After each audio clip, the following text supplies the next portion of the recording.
ঈদের দিন, কোরবানির দিন আল্লাহর কাছে সবচেয়ে প্রিয় আমল কোনটি? বলেন না? প্রাণী জবাই করা। দ্বিতীয় হলো এই প্রাণীটা কিয়ামতের দিন পুরাটা নেকি হিসাবে আসবে। 3 নাম্বার, এই প্রাণীর রক্ত জমিনে পৌঁছবার আগেই কার কাছে পৌঁছে? আল্লাহর আরশে পৌঁছে, আল্লাহ পাকের কাছে পৌঁছে। তাহলে কুরবানির মাধ্যমে এত দ্রুত গতিতে, এত শর্ট টাইমে বান্দা আল্লাহর কুরব, নৈকট্য হাসিল করে। এই জন্য এটারে কুরবান, এই জন্য এটারে কি বলে? কুরবান। এই জন্য নবী সাল্লাল্লাহু আলাইহি সাল্লাম বলেন, ফাতিবু বিহা নাফসান। এই হাদিসের শেষ শব্দ। অতএব তোমরা খুশি খুশি দিলে কোরবানি করো। কি দিলে? খুশি খুশি। আরো 5,000 টাকা বাড়ায় নাও, আরো 10,000 টাকা বাড়ায় নাও, হ্যাঁ আরো 2,000 টাকা বেশি দাও। যেমনি সুন্দর হয়, যেমনি সুন্দর হয়, খুশি খুশি দিলে। না ফাইতে কোরবানি করতেছি, হ্যাঁ আরে আজকে 12 বছর কোরবানি করি, এ বছর না করলে মানুষে কি কইবে? মানুষে আপনার মাথা কইবে, আপনার বাপের মাথা বলবো। মানুষে কি বলবো? মানে মানুষে বলবো আরে আপনি কোরবানি দিচ্ছেন তো কি হইছে? মানুষে বলবে কি আর না বলবে কি? মানুষ দেখলেই কি আর না দেখলেই কি? লোক দেখানোর কোনো মানসিকতা। ইখলাস কাকে বলে? আল্লাহর জন্য কোনো কাজ, এটার অর্থ কি? ফুজাইল ইবনে আয়াজ রাহমাতুল্লাহ আলাইহি বলছেন, এটা স্পষ্ট আছে, আল আদকার কিতাবে আছে, আমি নিজে পড়ছি। তিনি বলছেন, তারকুল আমাল লি আজালিন নাস শিরকুন ওয়াল আমালু লি আজালিন নাস রিয়াউন ওয়াল ইখলাসু আন ইউআফিয়াকাল্লাহু মিনহুমা। মানুষ কিছু বলবে এই জন্য কোনো আমল ছেড়ে দেওয়া শিরক। মানুষ দেখবে, দেখুক এই জন্য কোনো আমল করা, এটাও শিরক। বুঝো নাই? তারকুল আমাল লি আজালিন নাস, মানুষের জন্য ছেড়ে দিস। আমি নামাজ পড়লাম হইলে, আমি কোরবানি দিলাম হইলে, অথবা আমি এই দানটা করলাম হইলে, কিন্তু মানুষই কিতা কয় এই জন্য দিলাম না। তাহলে মানুষ কিছু বলবে বলে ছেড়ে দিল। আবার মানুষ দেখুক, কিছু বলুক, কিছু বলুক, মানুষ এই জন্য আমলটা করা, এটাও রিয়া, এটাও শিরক। তাহলে ইখলাস কি? আল্লাহর জন্য হোক কি? তো তিনি বলেন, ওয়াল ইখলাসু আন ইউআফিয়াকাল্লাহু মিনহুমা, আল্লাহ তোমাকে উভয়টার থেকে রক্ষা করা, এটাই হলো ইখলাস। যে আমি মানুষকে দেখানোর জন্য করবো না, মানুষের জন্য ছাড়বো। ছেড়েছিও তো আল্লাহর জন্য, করেছিও কার জন্য? আল্লাহ। ভালোবাসিছি আল্লাহর জন্য, বিরোধিতা করেছি আল্লাহর জন্য।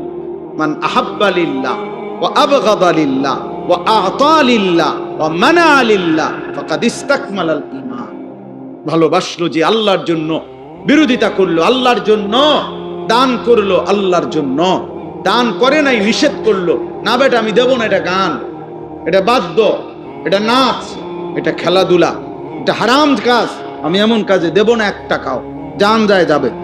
তো আল্লাহর জন্য নিষেধ করলো, আবার আল্লাহর জন্য দান করলো। আল্লাহ রাসূল সাল্লাল্লাহু আলাইহি সাল্লাম বলেন, তার ঈমান পূর্ণ হয়ে গেল।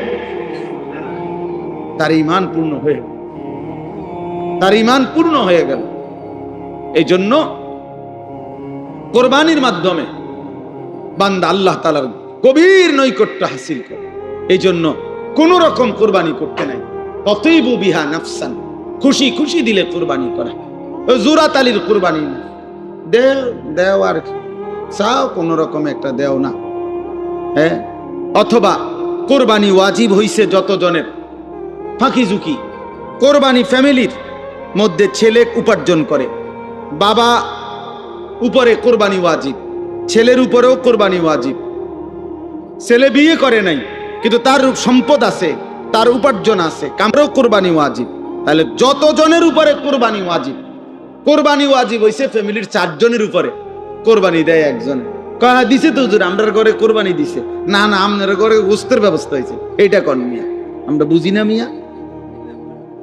সবাই মিলে যে আব্বার নামে দিছেন, সবার টাকার থেকে, অর্থ হইলো আপনার ঘরে কোরবানির দিন খাওয়ানোর কি ব্যবস্থা হয়েছে? গোস্তের ব্যবস্থা হয়েছে, কোরবানি হয় নাই। কোরবানি তো যতজনের উপরে ওয়াজিব হয় ততজনকে দিতে হয়, ততজনকে দিতে হয়। আব্বার জন্য বাড়িতে টাকা পাঠাইছি 30,000, বাড়িতে কোরবানি হইতেছে। আপনি তো প্রতি বছরই, আরে বছরের অন্য মাসে তো তুমি মিয়া বাড়িতে টাকা পাঠাও, তো হেসুমি টাকা কি কোরবানির লেগে নি দিছ? তাহলে বাবার জন্য তো মানুষ উপার্জন করার কারণে ঘরে তো টাকা দেয়, সেই এই কারণে কি তার কোরবানি মাফ হবে? তোমার কোরবানি কই? অসংখ্য মানুষ বিষয়টাকে ঝামেলা মনে করে, পেরেশানি মনে করে, ভালোভাবে বুঝতে চেষ্টা করে না। মনে করে এই সামাজিক একটা রসুম হিসাবে। আমি এই জন্য প্রায় বলি, প্রতি বছর মনে রাখবেন, মনে তো হয় হজে গেছে অনেক লোক, কিন্তু ফরজ হইছে কতজনের উপরে, গেছে কয়জন সেটা বলেন। প্রতি বছর তো মনে হয় অনেক গরু জবাই হইতেছে, কিন্তু কোরবানি ওয়াজিব হইছে কয়জনের উপরে আর আদায় করছে কয়জন সেইটা বলেন মিয়া, সেই হিসাব বলেন। কি পরিমাণ মহিলাদের উপরে কোরবানি ওয়াজিব। বর্তমান সময়ে একজন মহিলার কাছে যদি কিছু স্বর্ণ এবং নগদ জমা টাকা, এই 3 দিন 10ই জিলহজ মানে কোরবানির দিন এবং পরের 2 দিন, এই 2 দিন 3 দিনে যদি কোনো মহিলার কাছে কিছু স্বর্ণ আর কিছু জমা টাকা আছে, মনে করেন মহিলার কাছে 1 ভরি স্বর্ণ আছে, 10,000 টাকা আছে, অতিরিক্ত টাকায় মহিলাদের এত অতিরিক্তই, বেডি কিডি দিয়ে বাজার করবো নি, জীবনও করতো না, বাপরে বাপ, চিনি না। আপনার এগুলো দরকার পুরানো হয়ে দেব, গুনে ধরে দেবো দরকার হলে টাকা এগুলো, তাইলে এগুলো আপনার তার কাছে জমা আছে। তাহলে এই 10,000 টাকা এবং 1 ভরি স্বর্ণের দাম একসাথ করলে 52.5 ভরি রূপার যেই দাম, এই 52.5 ভরি রূপার দাম যদি 1,000 টাকা করে ভরি হয় 52,500, যদি 1,500 টাকা করে রূপার ভরি হয় তাহলে 52 অর্ধেক কত? 26,000। তো তাহলে 52 লগে 26 যোগ করলে 78, হ্যাঁ 78, আরো মনে করেন হেনে 500, এনে 250, 750, তো কত হইল?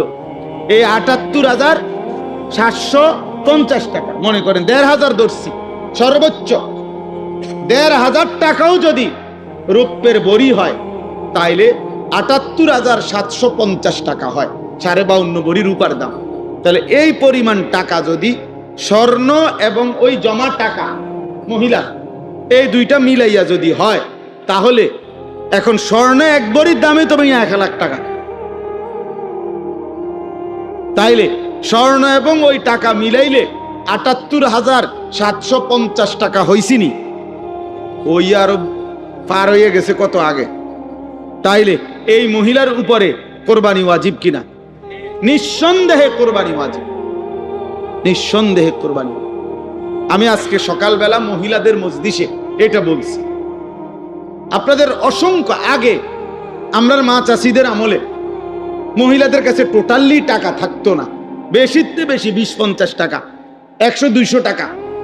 আমার বুঝ হয়, আমার ছোট ভাই কইতে কই আতিক কোথায়, আমার আম্মারে দেখছি, আব্বারে দেখছি, আমি আজীবন আমি দেখছি আমার আব্বা আরেক দিকে ফিরে টেহা গুনতে, মহিলাদের সামনে টেহা গুনতে নাই। আগে এমন ছিল, কথা বুঝছেন না? আগে মহিলাদেরকে টোটালি কি দিত না, এখন মহিলাদের কাছে হইলো কি এটিএম বুথ, টাকা থাকেই হেবডির কাছে, হেনতে লয়। উনি যদি দয়া করে দেয় তা মেহরবানি, আর যদি রাখিয়া দেয় তো রাখিয়াই দিল।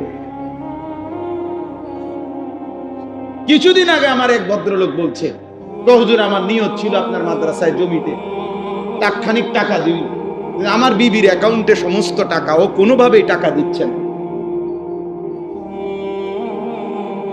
যাই হোক, সবাই বলি না, মানে বললাম আর কি, মহিলাদের কাছে এখন টাকা থাকে স্বাভাবিকভাবে 10,000, 5,000, 20,000 অ্যাভেলেবেল টাকা আছে। তাহলে এই স্বর্ণ এবং টাকা দুইটা মিলাইলে মহিলার উপরে কোরবানি ওয়াজিব। তাহলে মহিলাদের কোরবানি কয়জনে দিল বলেন? আমি আজকে বলছি এই জন্য যে মা বোন যারা আপনারা কোরবানি দিবেন না, কোরবানি দেন না, অথচ টাকা আছে, স্বর্ণ আছে, তাহলে আপনাদের কাছে আমার পক্ষ থেকে একটা বুদ্ধি আছে, কোরবানি না দিয়া বাঁচার সহজ বুদ্ধি। মহিলাদের বুদ্ধি হইল একদম সহজ বুদ্ধি। বুদ্ধি হইল কোরবানির 2 দিন আগে বা 1 দিন আগে আমাদের মাদ্রাসায় আপনি আপনার জমানো টাকাটা দান করে দিবেন। মাশাআল্লাহ, বাচ্চা গেলেন। এর চাইতে সুন্দর বুদ্ধি আর কি হইতে পারে? আপনি যখন মাদ্রাসায় টাকাটা দান করে দিলেন, তাইলে তো আর আপনার দ্বারে কি নাই, টাকা নাই, তাইলে এক আইটেম দিয়ে হবে না, কারণ শুধু স্বর্ণ হইলে 7.5 ভরি হইতে হইবে। তাইলে যেহেতু 7.5 ভরিও স্বর্ণ নাই, আর আলগা যে কয় টাকা জমানো ছিল এগুলো মাদ্রাসায় দিয়ে দিলে, দান করে দিলে, তাইলে আপনি কোরবানির থেকে বাইচা গেলেন, টাকাগুলো হারাইলেন। আর যদি টাকার প্রতি মায়া থাকে তো কোরবানি দিবেন।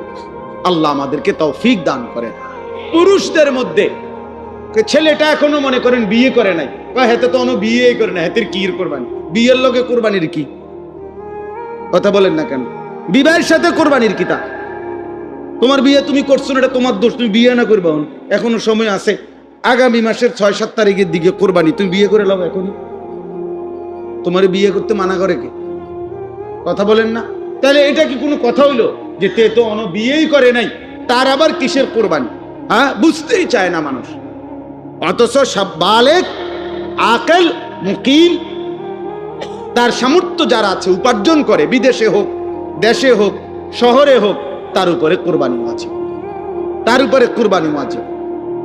আল্লাহ নবী সাল্লাল্লাহু আলাইহি ওয়াসাল্লাম বলছেন, ওয়াজিব হওয়ার পরেও যে কোরবানি আদায় করলো না, খোদার কসম নবী বলছে, মান ওয়াজাদা সাআতান লিআন ইউদাহিয়া ফালাম ইউদাহি, কোরবানি করে নাই অথচ সামর্থ্য ছিল, ফালা ইয়াকরাবান্না মুসাল্লানা, সে যেন আমাদের নামাজে না আসে, সে যেন ঈদগাহে না আসে, সে যেন মসজিদে না আসে।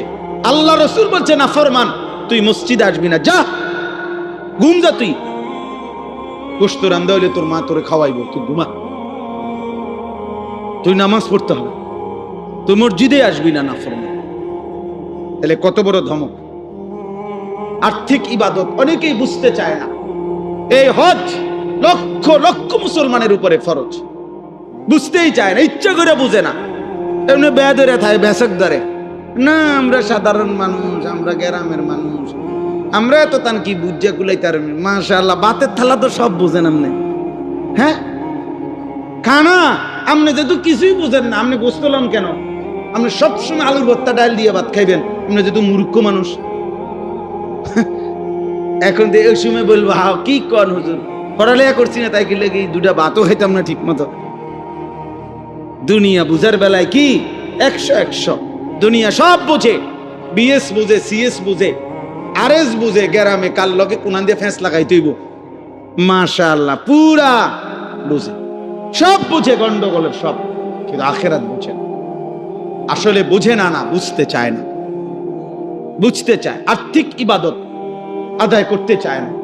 অথচ হজ, আল্লাহ নবী সাল্লাল্লাহু আলাইহি সাল্লাম বলেন, কসম, যার উপরে হজ ফরজ হলো অথচ সে হজ করলো না, নবী সাল্লাল্লাহু আলাইহি সাল্লাম বলেন, আমি জানি না ওইটা ইহুদি মরলো নাকি খ্রিস্টান মরলো। আর কোন আমলের ব্যাপারে এত বড় কথা বলে নাই, আর কোন আমলের ব্যাপারে। আল্লাহ নবী সাল্লাল্লাহু আলাইহি সাল্লাম বলেন, ফালা আলাইহি আন ইয়ামুতা ইহুদিয়ান ওয়ালা নাসরানিয়ান, সে কি ইহুদি মরলো না খ্রিস্টান মরলো আমি জানি না। যে ব্যক্তি হজ ফরজ হওয়ার পরেও করে নাই, তার মানে কি? যদি অপশনটা এভাবে বলতো যে সে কি মুসলমান মরলো না ইহুদি মরলো না খ্রিস্টান মরলো আমি জানি না, তাইলেও একটা কথা ছিল, এটাও বলে নাই।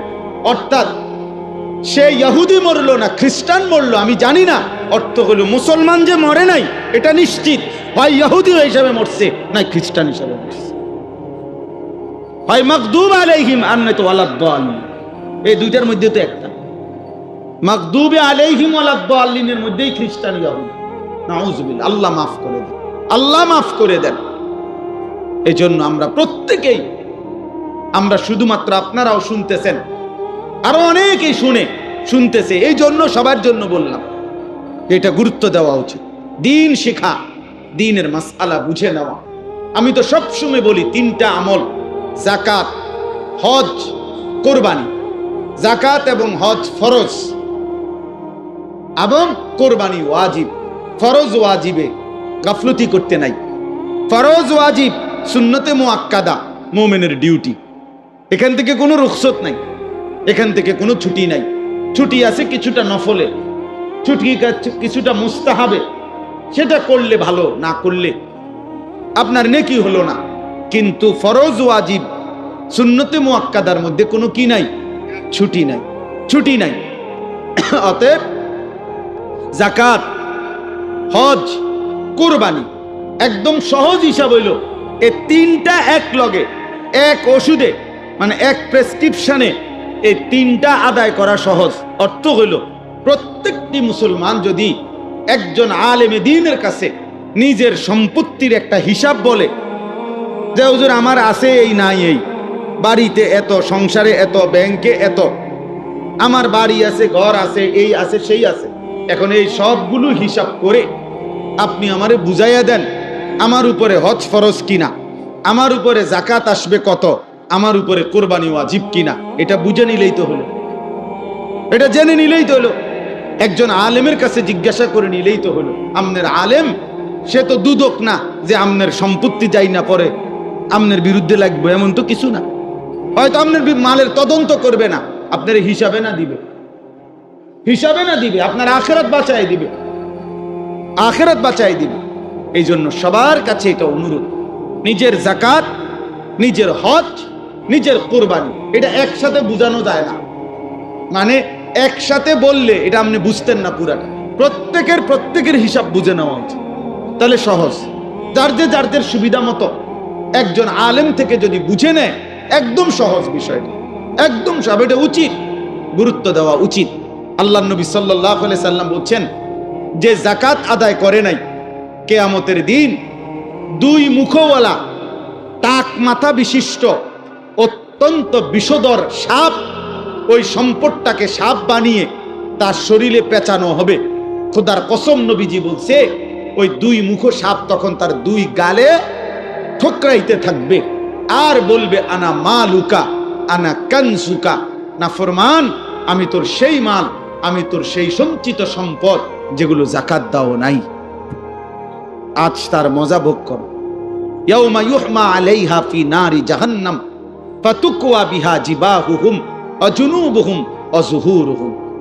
আল্লাহ বলছে সম্পত্তিগুলোকে আগুনের মধ্যে পোড়াইয়া গোলাকার বানাইয়ে ফুটবলের মতো বানাইয়া তার কপালে, কোমরে, পিঠে হাসরের ময়দানে দাগ লাগানো হবে। আল্লাহ মাফ করে দেন। অতএব আমার ভাই, আমার বন্ধু, এক মজলিসে সব বলা কঠিন, কষ্টকর, এরপরও আমরা বলার চেষ্টা করলাম দ্বীনকে খামখেয়ালি মনে না করা, আল্লাহকে খামখেয়ালি মনে না করা, আখিরাতকে মামুলি মনে না করা। আমার শায়েখ আল্লামা মুফতি মুশতাকুন নবী সাহেব সব সময় চিল্লায় চিল্লায় বলে যে ভাইয়া আখিরাতকে মামুর বাড়ি, শ্বশুর বাড়ি মনে করো না, হাসরের মাঠ মামুর বাড়ি না, শ্বশুর বাড়ি না, খামখেয়ালি না, হাসরের মাঠ লম্বা সফর, লম্বা সফর, লম্বা সফর, লম্বা সফর। একদিন হাসরের মাঠের 50,000 বছর, 50,000 সানা। কবর বড় লম্বা সময়। আবু জাহেল মনে করেন, আবু লাহাব মনে করেন মাটির উপরে ছিল 60-70 বছর, মাটির নিচে কবরে পড়ে আছে আজকে 1450 বছরের চাইতে বেশি। তাহলে আমাদের এই হিসাবেই তো আমরা চোখে দেখতেছি নূহ আলাইহিস সালামের জাতি মাটির উপরে ছিল কতদিন, মাটির নিচে আছে কতদিন। বলে নবীজির জামানার সেই মানুষগুলো আজকে কবরে আছে কতদিন, মাটিতে ছিল কতদিন। পৃথিবীর অহংকারীরা নমরুদ বলেন, ফেরাউন বলেন, কতদিন মাটিতে ছিল, মাটির উপরে ছিল অল্প সময়, মাটির নিচে পড়ে আছে আজ হাজারো বছর, হাজারো বছর। আখিরাতকে মামুলি মনে করতে নাই, মামুলি মনে করতে নাই।